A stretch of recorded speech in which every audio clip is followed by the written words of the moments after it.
Hello again and welcome back to another video, and today we are looking at a scenario where the USA never stopped their expansion. If you didn't know, right after independence they were already looking to grow, buying Louisiana, expanding as far westward as they could, splitting the Oregon Territory with the UK, capturing Florida, defeating Mexico, buying Alaska, and taking over Hawaii. And then they stopped. And then in the last very long time, they have not expanded at all. And today we're going to be looking at a scenario where they never do stop and they just keep expanding and become more than just a global hegemon. We are starting here during the War of 1812, where Napoleon was just defeated and the Americans have not yet ended the war. They're actually doing even better than they were in our timeline, pushing into Canada on all fronts. But the British, now having finished fighting Napoleon, are going to be able to start to send some troops, which they're going to start off with a massive naval blockade of the Americans. The USA is going to struggle with this, but they are not going to stop. They're going to continue the war by pushing forward into populated Canadian regions, capturing much of the important area of Canada, causing it to become more of a barren wasteland and less of a useful colony, hoping that that will be enough to get the UK to agree to hand it over to the Americans. The UK does not take that and instead decides to retaliate with a naval invasion near DC, which is pretty much what they did in our timeline. They land not directly near the city, but they manage to quickly expand into Delaware and Maryland, and into southern New Jersey. From there, while the Americans are shipping their divisions, they manage to land in Louisiana, capturing the major city of New Orleans. From there, they offer a new peace to the Americans in which nobody gains or loses any land. The Americans, though, decline this, wanting nothing but to gain all of Canada and kick the United Kingdom out of the Americas. So they continue their expansion. They basically just capitulate Canada. Canada has lost all important lands, including access to the Great Lakes and all of southern Quebec. With this, though, the UK takes this as a declaration of basically all-out war and decides to expand their landing near Louisiana and capture Washington, D.C., the American capital. The USA does not take lightly to this and decides to push back down, but not before the British don't just burn down but completely destroy the White House. They ravage D.C. and all other territories that they've reached until the Americans are able to push them all the way back to the peninsula. From there, the Americans begin to push back in Louisiana, as although the British do still have naval dominance, they are unable to supply their divisions, as all Americans are pretty much fighting for everything. The people of the USA here are mostly all willing to fight for the United States. And the US comes up to prove that even the UK can't stop their naval might or their buildup or anything by invading Newfoundland. They quickly manage to capture it and then continue to push into southern Quebec. From here, the UK decides that, you know what, enough is enough, we just have to capitulate them now. And they do that by landing near the city of Boston, capturing it quickly, and then capturing northern New Orleans and the city of New York. This is going to be absolutely devastating for the Americans. The UK is going to ravage these major cities, being completely unwilling to give up. The Americans do manage to retake all of Delaware and Maryland, but the landing near New York stays afloat, and in Boston, the UK manages to set up a very good holdout, capturing much of the US. The US attempts to continue their invasion of Canada, but it is slowed down almost entirely to a stop, with most American divisions being sent back down to handle these British naval invasions. Although at this point, the British don't want to keep fighting this. They just finished with the war with Napoleon, and then had to fight a second war with Napoleon. And the Americans at this point seem like an undefeatable enemy. You can take over their land, but they will just continuously rebel. Americans managed to kick out another one of the British naval invasions whilst the British attempt to expand out of Boston, which goes successfully, but the British still know they cannot win this in the long term. Their main goal right now is to get the Americans to agree to a more a more beneficial deal in which the Americans at least have to pay the British for the land they're taking. And since the Americans really don't have a choice here, they agree to stop influencing the UK's other colonies and to pay the UK a large sum of money in return for Canada. The UK would also have rights to all Canadian resources, including the beaver business, which was fairly large, and the Americans would be allowed to take all of Canada in return. This is not great for the British, but the Americans are fairly happy. They're going to take what they got and leave this war with just about everything they could have wanted from it, aka just all of Canada. The British, in return, are going to keep a non-declared war going by keeping their ships near the American cities, basically raiding American ships, stopping them from doing anything. Their main goal is to hurt the US right now. But the US does not care. They got Canada, but now they're going to have to deal with Canada itself, as the Loyalists are going to rebel multiple times.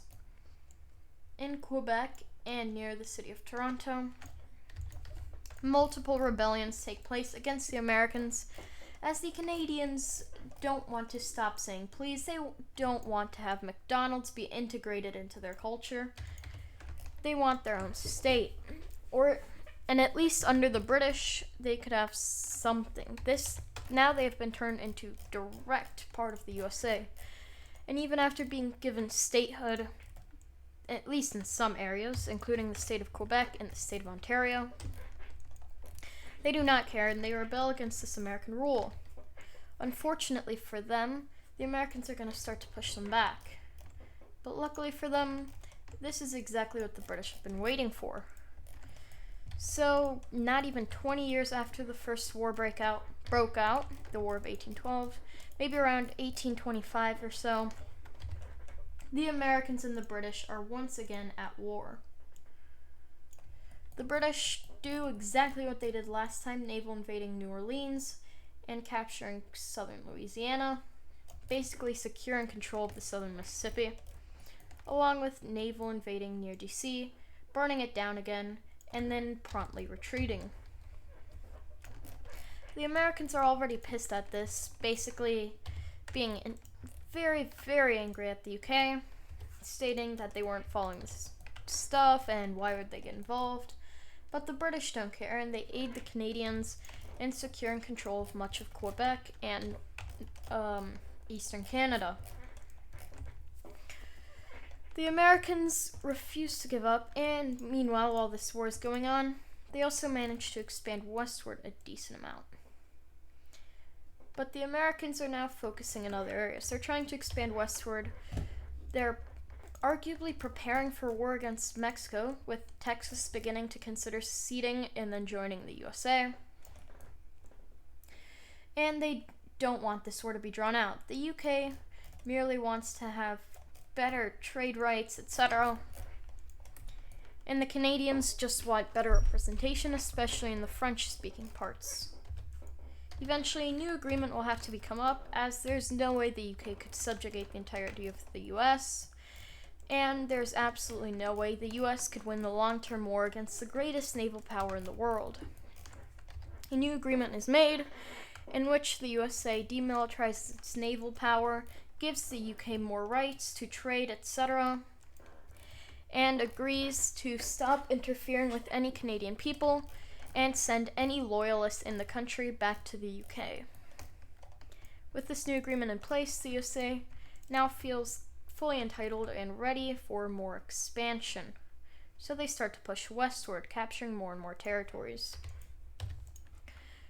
choosing to expand themselves into maybe not the most important of areas, but still areas nonetheless. And their goal is eventually to break off from this kind of British control thing, in which the British have a lot of influence. But a state right next to them that has also been expanding is Mexico. And Mexico has pretty good relations with the British. They strike up a deal, Mexico gives them some resources. The British hand over a part of British Honduras. The Mexicans are also willing to cooperate with the British in a future American war. And the British are still mad because the Americans refuse to go by some of the agreements that they had made previously. For example, the Americans completely and utterly refused to give the British some better trading rights, etc., which the treaty stipulated they should. So the British are losing money. And if you know one thing about the British, they do not want to lose money. So this time, instead of just declaring war on the Americans, they get themselves some allies in the state of Mexico, or in the country of Mexico. With that, the Americans had just recently seized Florida, so Spain is also added in. This is a newest anti-American coalition, and this is by far going to be the most successful one. The Europeans do not want the Americans to start destroying them, and the Mexicans just see this as a good opportunity to keep themselves alive. The Spanish and British fleets quickly join up and destroy the American fleet, managing to capture much of Florida in the process. They also manage to land in Canada and recapture many of the old Canadian lands. From there, they continue to push out from this small naval invasion and start a new one in Quebec. So yeah, once again, not even 30 more years, and we already have another European-American war, except this one is looking like it's far, far less likely that the Americans will actually manage to win. They're already losing many lands, and the people in the US, despite all of their patriotic spirit, they cannot keep fighting wars like this in which every single time the White House is burned down.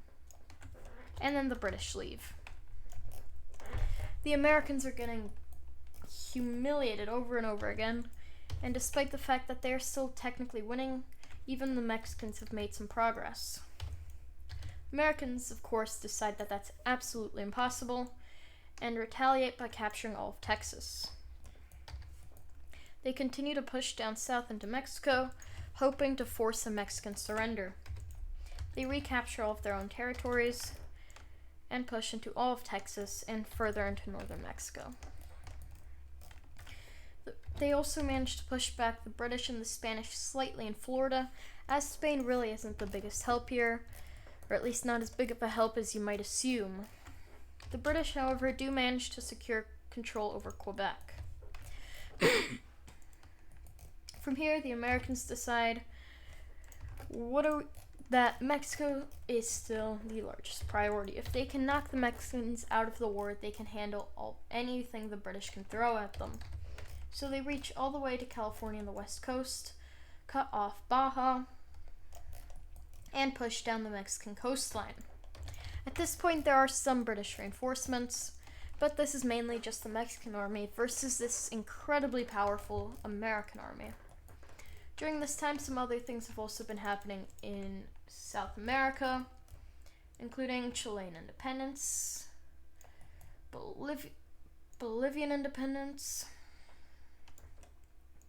We have Ecuador, once again, independent. Venezuela, if you guess independent, then you're right. We have a very, very different Paraguay, as Bolivia manages to win the war, just trying to change some things, so it's not the exact same America. Chile, who is unable to reach all the way down south as they did in our timeline. And some other small border adjustments like that, such as Argentina expanding southward, and Argentina, releasing Uruguay as an independent state after Brazil forces them to. Chile also does not manage to gain the entire Bolivian coastline, only a part of it. And the British managed to expand into Guyana. No, that doesn't look good. The British managed to expand into Guyana. So yeah, that's what South America looks like now, just in case you were wondering. I am ignoring the rest of the world, but that's just for now. I'll catch you up on that later. The Americans are not yet done with Mexico. They continue to push into the north and even manage to get very, very close to Mexico City before a lucky Mexican victory secures the city after nearly encircling the entire U.S. Army heading there. This Mexican attack manages to recapture much of the center and even manages to use the momentum to continue to push up north. The Americans at this time are still trying to defeat the British, but Florida is now expanding, and the British have landed once again in New Jersey. They quickly manage to capture the state and push out fairly quickly to New York City itself.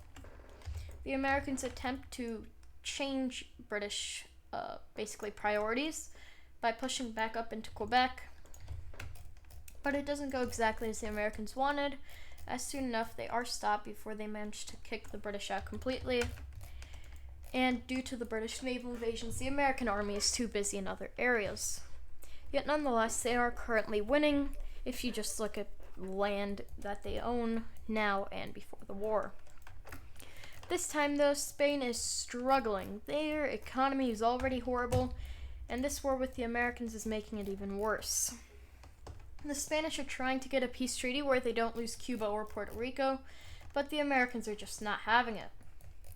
The Americans instead offer the British a compromised peace in which the British basically get nothing. They might get some more concessions, but at this point they don't trust the Americans enough to believe that they'll actually give it to them. Thus, the war continues. The Americans push back in Quebec, and honestly, it would probably be going on for a decent amount of time. The British just continue to pester the American coast, causing mass destruction, not even casualties, but destroying everything. All the major American cities have at least been ravaged once or twice. And Florida hasn't gotten back into American hands at all. But by now, both Mexico and Spain want out of the war. The British are the only ones who are still truly fighting it, and the British are getting pushed back little by little as the Americans have now consolidated the front. The Americans have by now also secured their influence over the Americas, and France and Prussia are considering intervening to some extent, because at this point the whole world is thinking that this is getting dumb. The British, who still don't want to give up, decide not to end the war, at least not just yet, but soon enough, after making slightly more progress, the Americans fully stall them, and now it is the British who are on the retreat. They're almost completely kicked out of Quebec, and in Mexico, the Mexican government decides that it is time for peace. The Americans, who really don't want this war to go on for much longer, eventually agree, and it isn't the best deal for the Americans, but it is what they thought was going to be at least the best in the short term, in which they got all of northern Mexico, and once again, even though they wanted more, this was fairly compromised, and the Americans just needed to get the Mexicans out of this war. The Americans also are forced to pay Mexico a large sum of money for this land, which they just cannot afford, leading to possible hostilities in the future, despite the recent peace. After that, the Americans decide the Mexicans are out, and they have to go for Spain next. As the British, they are dying, but there is really nothing the Americans can do. In the British eyes, they are winning. They have captured most key American cities, and they've even recaptured DC in a major battle. The Americans are pushing them back around Boston, but it really doesn't matter anymore, as the British have secured most other territories. Soon enough, the Americans managed to capture pretty much all of Canada and kick the British out, hopefully permanently. They also continued their expansion into unpopulated regions, although it is slower. And now the British are truly in a peculiar predicament, and that is the Crimean War breaks out. That means hostilities with France have lowered, but they are now also in a war with Russia, and they have sent even more young men over there, who are now dying. During the war with Russia, the Russians and Americans also find a bit of common ground in their fight against the British Empire. And soon enough, the Spaniards, who really just cannot deal with this anymore, finally agree to American terms, and even though it may look like a horrible deal when they haven't lost any land, they hand over Cuba and Puerto Rico, and the Philippines. Practically all of the colonies they had left.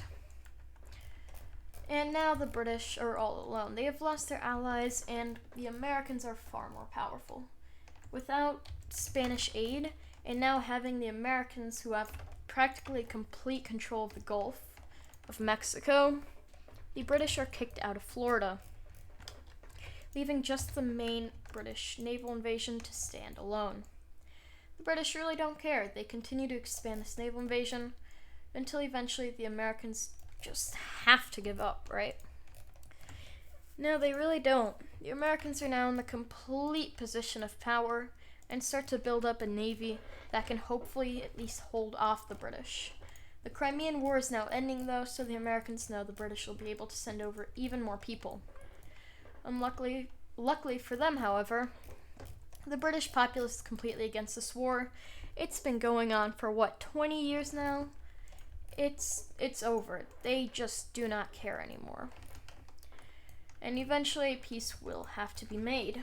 The Americans take advantage of this and start a massive propaganda campaign just about everywhere, convincing just about everyone that this war will be over soon, that the British are dying, and with the recapture of DC, it actually looks like that is to be true. New Jersey is encircled, and the British, who are now unable to fight this war anymore, finally give up, allowing the Americans practically complete domination of the Americas. Along with this, the Americans use war operations from the UK to purchase Alaska from the Russians, who needed it after a war with the UK. So yeah, the UK is practically using its money to pay Russia back for the war and to give the Americans free land. The Americans then claim the rest of the Americas, including all northern Canadian islands. Even if they don't have an actual military presence here, they do still claim it as their own. And with the purchase of Alaska, the orchestrator of that purchase then recommends to the American government that they now purchase Greenland and Iceland. In our scenario, that didn't work very well, because soon enough World War I was starting. But right about now, I'm going to catch you up on what has been going on in the rest of the world. With the American dominance in the Americas, practically all European states have given up, except for maybe the British and some small French possessions. Along with this, multiple wars have broken out recently, including the Brothers' War between the Austrians and the Germans, causing all of northern Germany to be united under the North German Confederation. I'm not going to be mapping things that aren't relevant to this American story, but this will be relevant, just trust me. And then, of course, came the Franco-Prussian War, in which Germany and France go to war over Alsace-Lorraine. Once again, this leads to a German victory and the unification of Germany as one singular country. The Americans were originally fairly okay with this. They have a lot of German people. They have fairly good relations with the German state. And overall, this really does seem like a good thing to happen to the world. The unification of another people who you can have good relations and trade with. They also don't have the best relations with the British or the French, with which the Americans are especially excited about the whole bad relations with the British thing. And this is important because of the Berlin Conference, in which the continent of Africa is divided up among European powers. Let me just finish with a few of these. Okay, the Americans in our scenario didn't really get anything, and they didn't really want too much either. They couldn't. They kind of pushed for an independent Liberia, but frankly, by this point, the Americans were done with their expansion in our world. In this world, they just got out of a costly war with the UK and are just now getting ready for the next round of annexations/expansions by their nation. Give me a minute, I drew this in wrong. And with the Berlin Conference being held by a at least somewhat friendly power, the Americans are looking forward to attending and getting some colonies of their own. They start to support German claims over East Africa, mainly to hurt the British to stop them from completing the Cape to Cairo Railroad. They also begin to support French claims on Sudan, although even with American backing, the French do not manage to gain that. Now let's go ahead and see how this goes. Of course, the French already control this part of northern Africa and Algeria, and have influence in Tunisia, although the Italians are also looking at Tunisia with hungry eyes. The Americans and the French are on fairly decent relations, and keep in mind, at this point, Europe is still the center of the world. The Americans are a rapidly growing power, who have practically uncontested rulership of the Americas, but everyone still believes the British are stronger because the British are still stronger. The Americans could only win because it was on their plane. If the Americans tried to invade Britain, it would go horribly for them. The British still have a larger navy, and the rest of Europe is also considered on par, if not stronger. Either way, the Americans are still a very fast-growing power, and they are more than happy to take place in a land grab with what they consider their peers, what these countries consider a growing nation to have good relations with. Even the British admit that the Americans are growing and that it might be better to foster good relations for more favorable trade, etc. If you're wondering why I'm making the entire African continent white, it's because that'll make it easier to basically draw in the new African borders, which are not going to be perfect. But unluckily for us, I am not a machine, so I cannot make the perfect borders that we had in our world, which were not that perfect. By that I mean I can't make exactly straight lines, etc. Still, every single country goes to the Berlin Conference with a singular goal. The Americans want to secure control of the Atlantic, or at least the North Atlantic, by capturing certain areas such as Mauritania.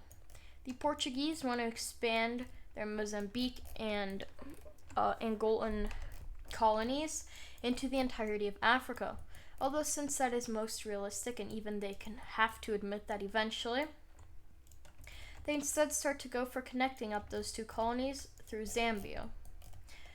The only reason that doesn't work is because of the British. So despite the slightly better American-British relations that have been being made recently, the Americans are still supporting the Portuguese and just about anyone else who wants land that the British want.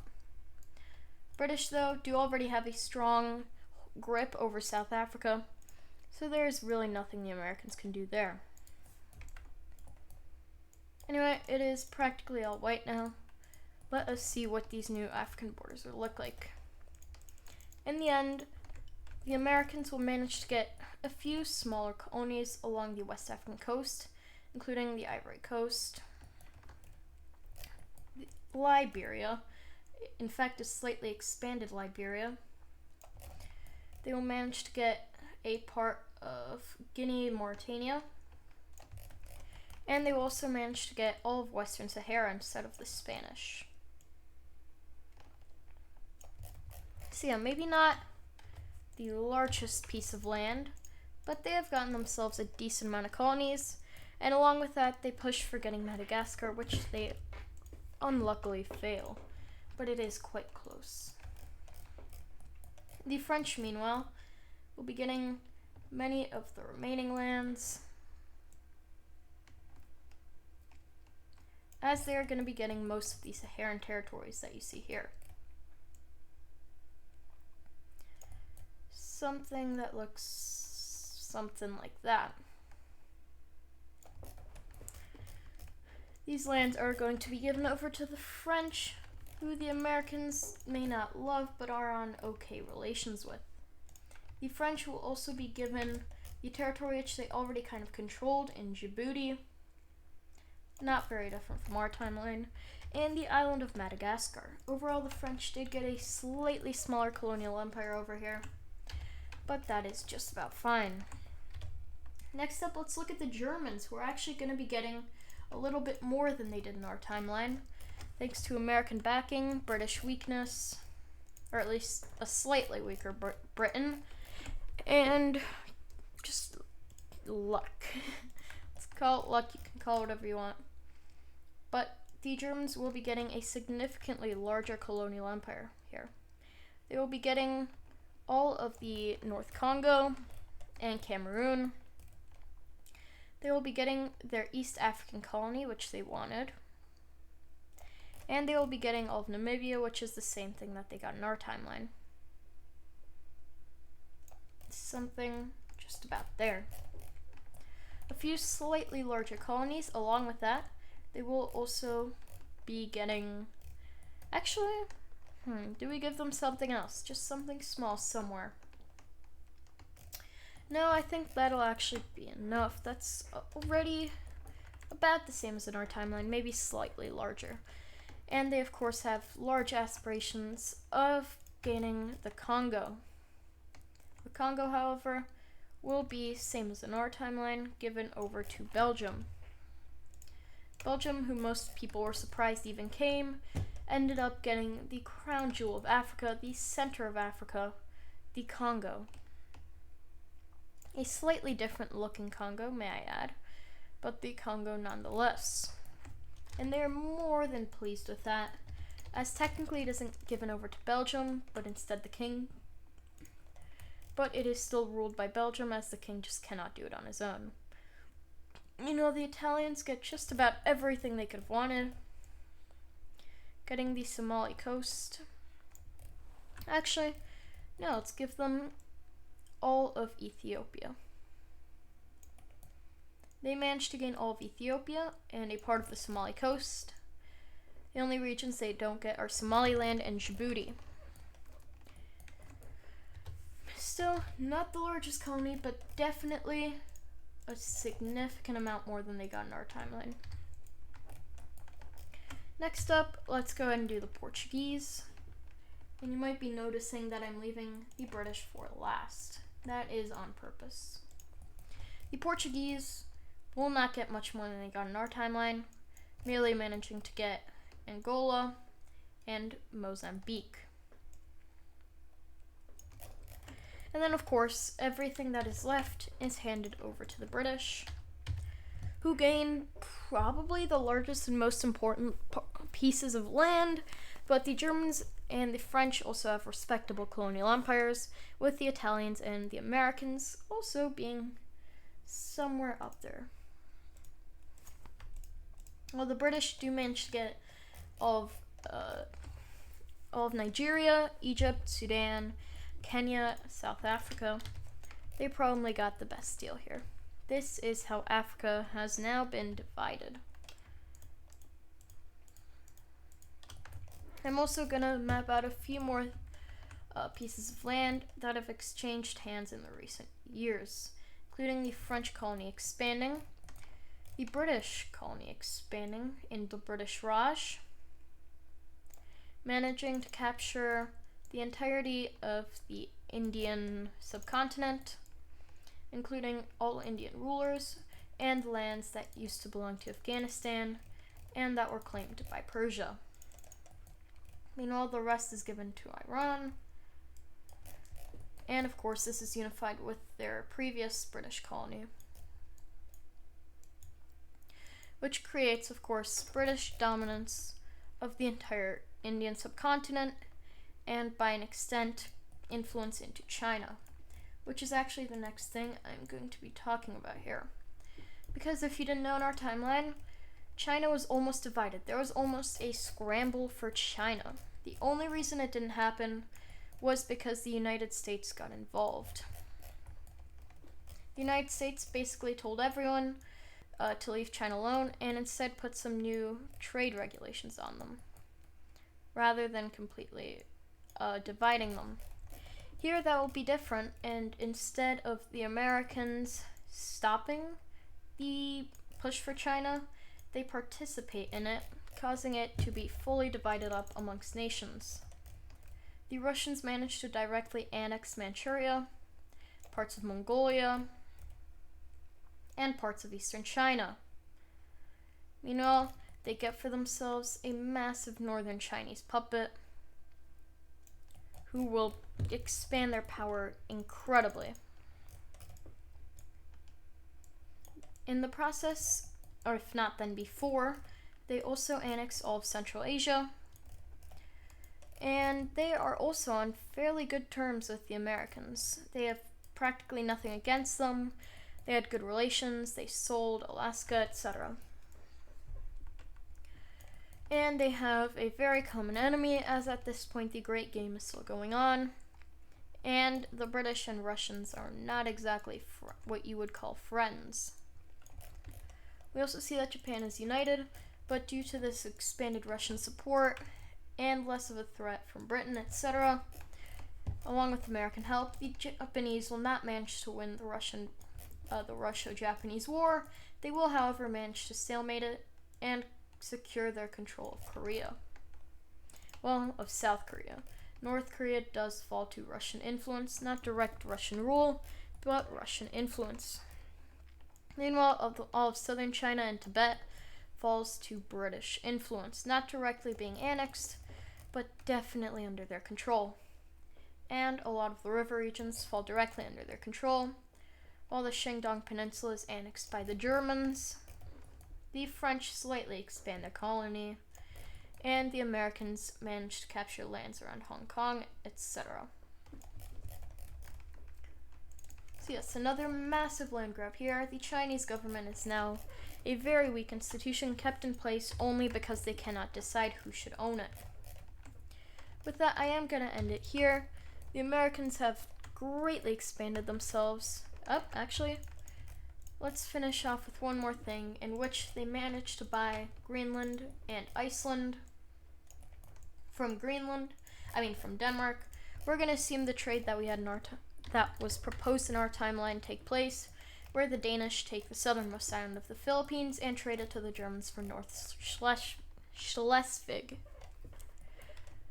So yes, this is the new American empire we have. A strong Southeast Asian colony, lands in Africa, and full control of the Americas, along with influence over the rest. With that, I do hope you enjoyed. They would also have Hawaii, and I'll see you all next time. Goodbye.